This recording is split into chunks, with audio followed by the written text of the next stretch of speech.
నమస్తే welcome to our channel. Jagan should say sorry. ప్రస్తుతం social మీడియాలో ఎక్కడ చూసినా ఇదే హ్యాష్‌ట్యాగ్ ట్రెండ్ అవుతుంది. అసలు ఏం జరిగింది? నిన్న జగన్మోహన్ రెడ్డి ప్రెస్ మీట్లో పరకామణి ఓ చిన్న చోరీ, ఓ చిన్న కేసు అంటూ మాట్లాడిన దానిపై హిందూ మనోభావాలు దెబ్బతినే విధంగా ఉన్నాయని ఆయన వెంటనే క్షమాపణలు చెప్పాలని చెప్పి కొందరు డిమాండ్ చేస్తున్నారు. మరి అంతేకాకుండా కల్తీ నెయ్యి అంశం కానివ్వండి, పీపీపీ మోడల్లో మెడికల్ కాలేజెస్ గురించి కానివ్వండి, జగన్ గారు చేసినటువంటి కామెంట్స్ని ఏ విధంగా చూడాలి తెలుసుకునే ప్రయత్నం చేద్దాం. దీన్ని విశ్లేషించడానికి మనతో పాటుగా ఉన్నారు జనసేన లీడర్ శ్రీరామ్ గారు. నమస్తే సార్. వైసీపీ అధినేత వైఎస్ జగన్ గారు 2 గంటల 43 నిమిషాల పాటు ప్రెస్ మీట్ పెట్టి కొన్ని కీలక కామెంట్స్ చేశారు సార్. యథావిధిగా చంద్రబాబు నాయుడు గారిపైన, లోకేష్ గారిపైన, పవన్ కళ్యాణ్ గారిపైన విమర్శలు గుప్పిస్తూనే పరకామణి అంశం లేదంటే కల్తీ నెయ్యి అలా కొన్ని కీలక కామెంట్స్ చేశారు. పరకామణి విషయానికి వస్తున్నట్లయితే ఇది చాలా చిన్న కేసు, చిన్న చోరీ, 9 నోట్లు 14 కోట్లు అంటూ ఆయన చేసిన కామెంట్స్ పైన మీ అభిప్రాయం? ఫస్ట్ థింగ్ అండి, తిరుపతిలో అది $1 అయినా $1,00,000 అయినా ఎంతైనా కానీ అది చాలా పవిత్రమైన ప్లేసు. అందరికీ కూడా, హిందువులందరికీ, నమ్మిన వ్యక్తులందరికీ కూడా చాలా పవిత్రమైన ప్లేసు.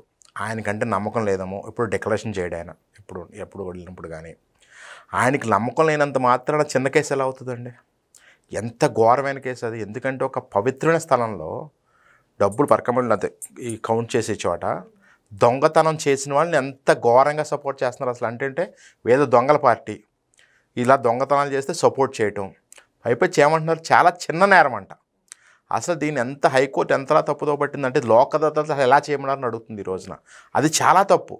ఒక పవిత్రమైన స్థలంలో తిరుపతి దేవస్థానంలో అంతలా దొంగతనం చేసిన వ్యక్తిని లోక్ అదాలత్లో సెటిల్మెంట్ చేసి 14 కోట్లకి అది చేయటమే చాలా తప్పు. హైకోర్టు కూడా క్లియర్ కట్గా చెప్తుంది. మళ్ళీ దాన్ని చిన్న నేరం అని, అంటే ఆయన వెనకేసుకు రావటం అంతే. చేసిన తప్పుని వాళ్ళ హయాంలో జరిగిన తప్పులు అన్నట్లు వెనకేసుకొచ్చి ప్రజలను ఏదో మభ్యపెట్టి ఇది చిన్న నేరం అంటే ఎందుకు అంతలా ట్రోల్ అవుతున్నారు ఈ రోజు. ఎందుకు అంతలా ట్రోల్ అవుతుందంటే హిందువుల మనోభావాలు దెబ్బతినేలా మాట్లాడాడు ఆయన. సాక్షాత్తు ఎక్స్-ఎంపీ, ఎక్స్-చీఫ్ మినిస్టర్ ఆయన అయ్యుండు కూడా పరకామణిలో జరిగిన $9, అది కూడా కన్వర్షన్లో మాట తప్పు తులడు, 72,000 అదొక బీభత్సంగా ట్రోల్ అవుతుంది వాట్ ఎవర్ ఇట్ ఈస్.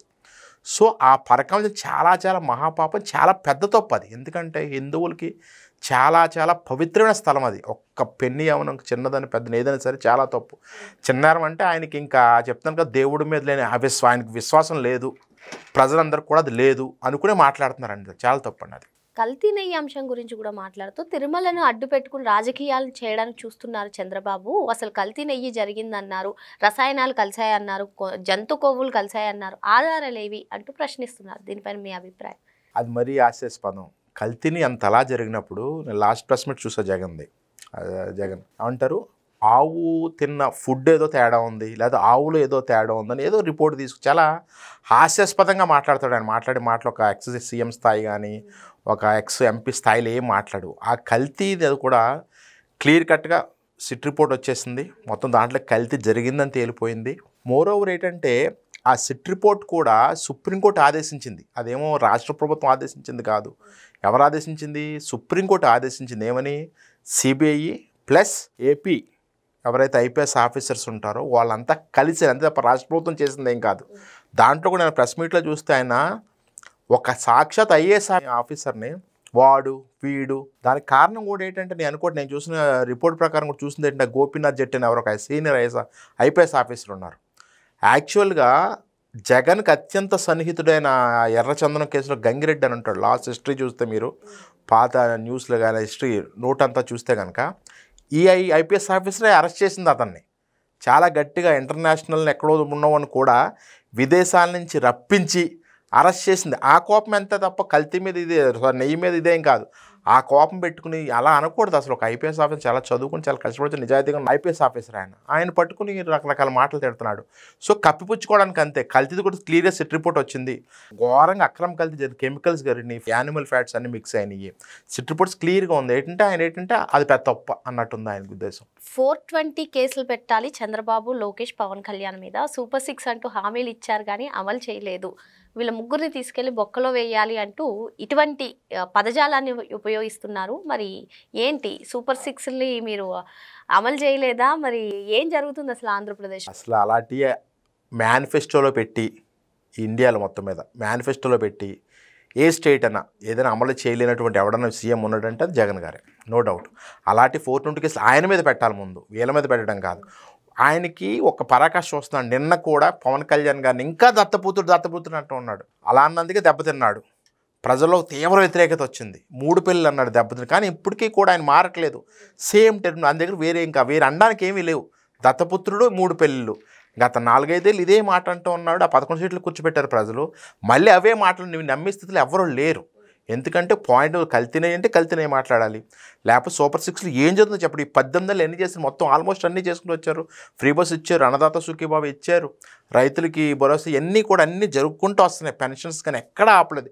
ఏదైతే మాట ఇచ్చారు సూపర్ 6లో అన్నీ జరుగుతూ అన్నీ వస్తున్నాయి. రైతులకు అన్నదాత సుఖీబాబు అందజేస్తున్నాం అంటున్నారు. కానీ అక్కడ జగన్మోహన్ రెడ్డి గారు ప్రెస్ మీట్లో ఏకంగా నాడు వ్యవసాయం అంటే పండుగలా ఉంది వైసీపీ హయాంలో, నేడు చంద్రబాబు నాయుడు గారి హయాంలో, కూటమి ప్రభుత్వ హయాంలో దండగగా మారింది అంటూ ఆయన కామెంట్స్ చేస్తున్నారు. ఏదో ప్రాస బాగుందని వాడేసేయడం తప్పండి. మొన్న కూడా అయింది. అదే అంటాను ఏంటంటే 11 సీట్లు ఇచ్చారు వీళ్ళకి.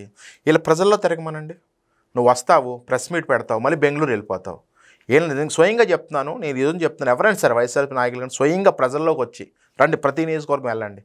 మీరు 11 ఎగ్గారు కదా, 11 నియోజకవర్గం వెళ్ళి అసలు అన్నదాత సుఖీబాబు మొదటి దఫా ఎంత వచ్చినాయి, జస్ట్ ఒక 1 వీక్ బ్యాక్ అనుకుంటాను, రెండో దఫా కూడా వచ్చినాయి, ఎంత వచ్చినాయి, మీ అకౌంట్లో పడ్డాయా లేదా స్ట్రైట్గా అడగండి. నువ్వు ఎక్కడో ప్రెస్ మీట్లో కూర్చుని జస్ట్ 4 నేసుకుని ప్రెస్ నోట్ రిలీజ్ చేసి వెంటనే మళ్ళీ రిటర్న్ స్పెషల్ ఫ్లైట్లో బెంగళూరు వెళ్ళిపోయి కన్నా మీ 11 మంది నెగ్గిన వాళ్ళు ఎవరైతే ఉన్నారో నేను స్ట్రైట్ ఫార్వర్డ్ క్వశ్చన్ అడుగుతాను. 11 మంది తీసుకుని నాట్ ఓన్లీ నేను అనేది అన్నదాత సుఖీబాబు ఒక్కటే కాదు, మీరు ఆరోపణ చేసే ముందు ఏదైనా సరే మీరు ఆ 11 నియోజకవర్గాలు తిరగండి. మిగతా నియోజకవర్గం అంటే వాళ్ళని నెగ్గారు, వాళ్ళు మళ్ళీ సపోర్ట్ చేస్తారు, ఏదో చేస్తారు అన్ని సాక్షి మీడియా చెప్తుంది. అలా కాకుండా మీరు నెగ్గిన చోటే, నేనేమంటున్నాను, మీరు నెగ్గిన చోటే మీ నియోజకవర్గాల్లో మండలాలు గ్రామాలు తిరగండి. ఇదిగో అన్నదాత సుఖీబాబు సూపర్ 6 వీళ్ళు ఇచ్చారన్నారు, తీసుకోండి. ఒక 100 హౌసెస్ తీసుకోండి, ప్రతి ఇంటికి వెళ్ళకండి పర్సంటేజ్ మొత్తం ఊరంతా తిరగకపోతే. ఇలా చేసి అప్పుడు ఆ సాక్ష్యాలతో ఆ వీడియోలతో ప్రెస్ మీట్ పెట్టండి మీరు. అంతే తప్ప నిజాలు తెలుసుకోకుండా ఎవరు ఇచ్చి రాసిందానో లేకపోతే ఎవడో చెప్పిందని నమ్మేసి క్లియర్ కట్గా 4-5 డేస్ అయిందండి. సూపర్ 6లో అన్నీ ఆల్మోస్ట్ అన్నీ క్లియర్ అయినాయి. ఒకసారి నేను అనేది ఏంటంటే ఈ 11 నియోజకవర్గాలు ఆయన తిరిగి చూడమని చెప్పండి. ఆయన కార్యకర్తలు ఆయన నాయకులు తిరిగి చూసి ఎస్ ఇక్కడ జరిగిందా లేదా అప్పుడు ఎవిడెన్స్తో వచ్చి ప్రెస్ మీట్ పెట్టమనండి. పీపీపీ మోడల్లో ఏదైతే మెడికల్ కాలేజెస్ని నిర్మించి మేము విద్యార్థులకు అందజేస్తామని కూటమి ప్రభుత్వం చెప్తుందో దానిపైన నిరసనలు చేస్తూనే ఉంది వైసీపీ. అయితే ఈ క్రమంలోనే 16వ తేదీన గవర్నర్ని కలుస్తానంటున్నారు. ఇదంతా ఒక ఎత్తు అయితే నవంబర్ 14వ తేదీన అమిత్ షా గారు ఒక స్టేట్మెంట్ ఇచ్చారు. దేశంలో 100 సైనిక్ స్కూళ్లను పీపీపీ విధానంలో కట్టి ఇస్తాము, అందజేస్తాము అని చెప్పారు. మరి దీనిపైన ఎందుకు జగన్మోహన్ రెడ్డి స్పందించట్లేదు, లేదంటే వైసీపీ స్పందించట్లేదు? ఏదైనా పీపీపీ మోడలే కదా. యాక్చువల్లీ మీరు ఎప్పుడు అబ్జర్వ్ చేస్తే కనుక నాట్ ఓన్లీ పీపీపీ మోడల్ మీరు ఒకటి అబ్జర్వ్ చేయాలి. ఇంతవరకు జగన్ గవర్నమెంట్ ఉన్నప్పుడు ఒక బిల్లు పాస్ అవ్వడానికి రాజ్యసభకు వచ్చింది అనుకుందాం సెంట్రల్లో. ఇక్కడేమో వ్యతిరేకిస్తామని చెప్తాడు, సమ్మె చేస్తాడు. అక్కడ ఏం చేస్తారు, సపోర్ట్గా మిథున్ రెడ్డిలంతా చెయ్యేస్తారు. సింపుల్. అదే రీజను. అంటే సెంట్రల్ ఏం అనకూడదు. ఈ కేసులు భయం, రేపు ఎందుకని ఉపయోగపడతారు వీళ్ళు, ఏది అసలు స్టాండ్ ఉండదు. ఇప్పుడు స్టేట్లో ఎలా స్టాండ్ ఉంది, సెంట్రల్లో స్టాండ్ ఉండు. నేను జస్ట్ రిఫరెన్స్ చేస్తాను. ఇన్ ది సేమ్ ఫ్యాషను పీపీకి లాభం అని ఈయనకి తెలుసు. కానీ ప్రతిపక్షంలో ఉన్నాము, ఏదోటి చేసి జనాల్లో ఒక నెగిటివ్ ఇంపాక్ట్ క్రియేట్ చేద్దాము, పీపీపీ దండగా, పీపీపీకి ఇలా ప్రైవేట్ పరం అయిపోతుంది, ఇన్ని కోట్ల డబ్బు వృధా అయిపోతుంది, ప్రజల మీద భారం పడిపోతుంది, ఇవన్నీ చెప్తాడు. అమిత్ షా అన్నాడు కౌంటర్ ఇవ్వమని వీళ్ళ ఎంపీల చేత. ఎవరైనా సరే ఇలా ఉన్న ఎంపీలు ఎవరో ఒకరు ఉన్నారు కదా, కౌంటర్ ఇవ్వలేరు. సెంట్రల్ అంటే ఎప్పుడు భయం. నేనేమన్నా అంటే మాట తప్పను, మడం తెప్పను, సోనియా గాంధీకి ఎదురు తిరిగని చెప్తాడు. ఈ రోజు సెంట్రల్ అంటే వణుకాయనికి ఉన్న కేసులకి వాటికి కూడా ఏమన్నా మంతుకు ఏ రోజు కూడా ఏ బిల్లు కూడా ఎక్కడా కూడా మీరు ఎప్పుడైనా చూడండి స్టేట్లో అసెంబ్లీ దగ్గర ఎక్కడో చోట ధర్నాలు చేయించడం, ఇది మాకు వద్దు అని చెప్పేసి సేమ్ ఎంపీల చేత అక్కడ మేము సపోర్ట్ చేస్తాం, చేయొచ్చు. సేమ్ అంతే, అంతకన్నా ఏం లేదు. వాళ్ళది ఆల్రెడీ మీ విశ్లేషణలో మీరు చెప్పారు జగన్మోహన్ రెడ్డి వస్తారు, ప్రెస్ మీట్ పెడతారు, బెంగళూరు వెళ్ళిపోతారు.